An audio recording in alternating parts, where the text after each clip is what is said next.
अस्सलाम वालेकुम dear members. आज हम 70 नंबर पे नाजिल होने वाली सूरह सुनेंगे, जो कुरान पाक की मौजूदा तरतीब में 16वें नंबर पे है। और जब नाजिल हुई तो 70 नंबर पे नाजिल हुई थी। और ये सूरह नहल है, और नहल के मानी हैं शहद की मक्खी के।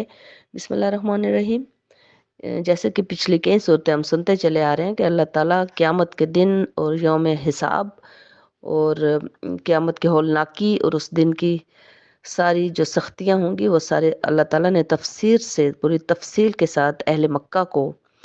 बता दी थी। उसके बावजूद भी वो अगर यकीन ना करें, और वो आगे से ये कहते हैं कि अगर उन्हें यकीन आ गया है मोहम्मद, अब हमें ये बताएं कि अब कब वो क़यामत का दिन आएगा। यानी मजाक में इस चीज़ को वो ले रहे थे, सीरियस नहीं ले रहे थे।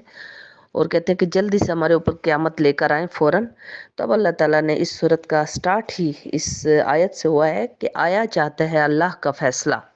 ए मक्के के लोगों, अल्लाह ताला की तरफ से फैसला जल्दी आने वाला है, इसलिए जल्दी ना मचाओ तुम लोग। तुम लोगों को बहुत ज़्यादा बेसब्री से जिस चीज़ का इंतज़ार है वो जल्दी आया जाता है। और उस अल्लाह ताला का, वो जो पाक है और बालातर है उस शिर्क से जिसका तुम ठहराते हो शरीक लोगों को, बाकी चीज़ों को। और अल्लाह वो रब्बुल आलमीन है जो फरिश्तों को वही देकर अपने हुक्म से जिस पर चाहता है अपने बंदों में से उसको मतरब्बा यानी उनको बाखबर करना होता है अल्लाह ताला ने, और उनको हिदायत देनी होती है। और जिसको ना चाहे उसको नहीं हिदायत मिलती। और अल्लाह के सिवा कोई माबूद नहीं, लिहाजा अल्लाह ही से डरो जिसने आसमान और ज़मीन को पैदा किया। अब अल्लाह ताला यहाँ पे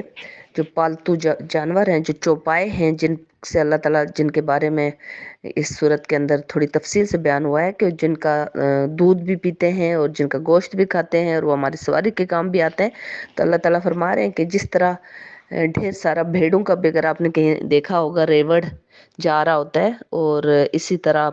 बाकी जो घोड़ों का रेवड़ जा रहा हो, या बाकी जो जानवरों का, ये अभी ईद के पास आप देखेंगे, बड़ी ईद के पास तो कितना ज़्यादा झुंड जो लेके जा रहे होते हैं ना। और वो सीटियाँ और वो जो चीज़ें उनके गले में बांधी होती हैं घुंघरू से, कितनी खूबसूरत वो आवाज़ होती है, सजावट की होती है, और कितनी खूबसूरत आवाज़ होती है उनकी, और उनके चलने की आवाज़, और कितना भला लगता है। अल्लाह ताला कहते हैं कि इसके अलावा यानी कि खाते भी हो, उनका दूध भी पीते हो, और वो जब शाम को बड़े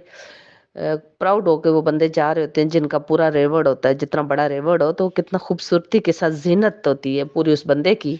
सारी जो दौलत होती है, सारी मेहनत होती है, तो कितना भला लगता है आंखों को। अल्लाह ताला फरमा रहे हैं कि अल्लाह ही के ज़िम्मे है सीधा रास्ता दिखाना, जबकि कुछ रास्ते टेढ़े भी हैं। और अगर अल्लाह चाहता तो ज़रूर हिदायत दे देता सब के सब लोगों को, लेकिन अल्लाह नहीं चाहता। जिनको हिदायत नहीं देना चाहे, जिनको अल्लाह ताला ने बाखबर कर दिया, खबरदार कर दिया, उसके बावजूद वो हिदायत लेना ना चाहे, तो अल्लाह ताला उन पर ज़बरदस्ती हिदायत नहीं दिया करते। जो अल्लाह की मोहब्बत मांगे कि अल्लाह मेरे दिल में अपनी मोहब्बत डाल दे, तो अल्लाह उसको मोहब्बत देते हैं। जो बेपरवाह हो, तकब्बर और गुरूर वाला इंसान हो, अल्लाह से कुर्बत ना मांगे, अल्लाह से मोहब्बत ना मांगे, अल्लाह से ईमान ना मांगे कि अल्लाह मेरे दिल में ईमान डाल दे,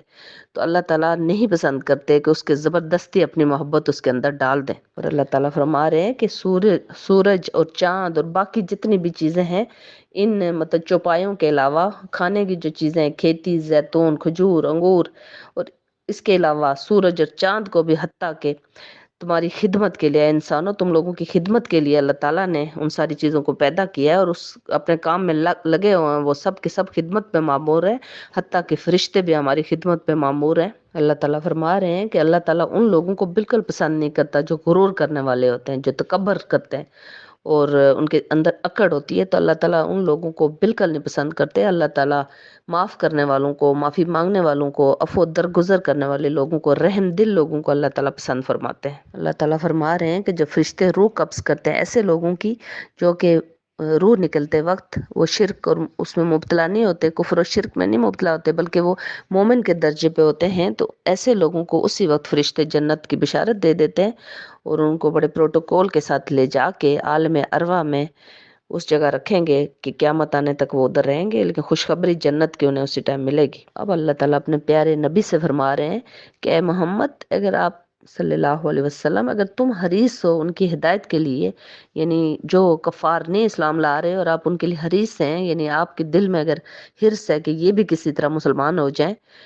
تو بھی بے شک اللہ نہیں ہدایت دیا کرتا ایسے شخص کو جسے اللہ نے گمراہ کر دیا، نہ ہی اس کا کوئی مددگار ہوگا۔ اللہ تعالیٰ فرما رہے ہیں کہ کیا تم لوگوں کو نظر نہیں آتا جب تم لوگ شام کے ٹائم، عصر کے بعد جب باہر نکلو تو آپ کو اپنے دائیں طرف بھی کئی چیزوں کے سائے آپ کو لمبے لیٹے ہوئے نظر آتے ہیں، اور بائیں طرف دونوں طرف یعنی دائیں طرف بھی بائیں طرف بھی، وہ اصل میں تمام درخت، تمام جانور، تمام پرند جو ہوتے ہیں وہ اللہ کو رکوع و سجود کر رہے ہوتے ہیں اس ٹائم اللہ تعالیٰ کو۔ اور اللہ تعالیٰ کہتے ہیں ان لوگوں کو دیکھ کے بھی تم لوگوں کو انسان کو سبق نہیں حاصل ہوتا۔ اور پہلی آیت میں اللہ تعالیٰ نے فرمایا تھا کہ انسان کو اللہ تعالیٰ نے ایک نطفے سے پیدا کیا، لیکن وہ ایک بڑا ہی جھگڑالو قسم کا انسان جا کے تیار ہوتا ہے، یعنی بڑا ہو کے اتنا جھگڑالو قسم کا ہو جاتا ہے۔ وہ اللہ تعالیٰ کفار مکہ کے ان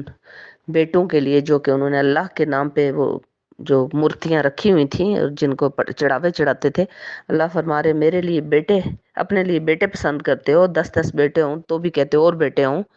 میرے لیے بیٹیاں پسند کر رہے ہو، اللہ تعالیٰ فرما رہے۔ اور اللہ تو ہر چیز سے بے نیاز ہے، اللہ تعالیٰ کو تو نہ تو وہ کسی کا باپ ہے تو نہ کسی کا بیٹا، اور وہ شرک سے اللہ تعالیٰ کو دور رکھنا ہے۔ تو لیکن تم لوگ جو ہے بڑے ہی یعنی بیٹی کی جب خبر ملتی ہے تو تم لوگوں کی کیا حالت ہو جاتی ہے۔ چونکہ سورت کا نام نحل ہے تو نحل یعنی شہد کی مکھی کے بارے میں آیات نازل ہوئی ہیں۔ اللہ تعالیٰ فرما رہے ہیں کہ وہ شہد کی جو مکھی ہوتی ہے وہ مختلف پھلوں سے بھی اور مختلف جو ہوتے ہیں پھولوں سے بھی رس لے کر وہ کس طرح تیار کرتی ہے شہد، اور اس کے پیٹ کے اندر سے وہ نکلتا ہے وہ شہد، اور وہ جو کہ تمام بہت ہی لذت والا مشروب بھی تیار ہوتا ہے اس سے،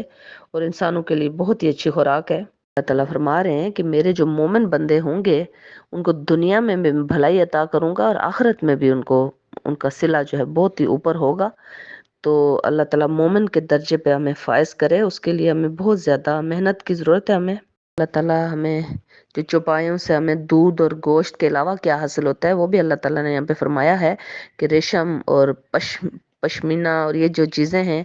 اور یہ جو کھال، ان کی کھال ہمارے کس کام آتی ہے، تو یہ تمام چیزیں ہماری خدمت کے لیے ان چیزوں کو اللہ تعالیٰ نے بنایا ہے کہ ان سے ہم طرح طرح کی چیزیں حاصل کریں۔ اب اللہ تعالیٰ اگلی آیات میں فرما رہے ہیں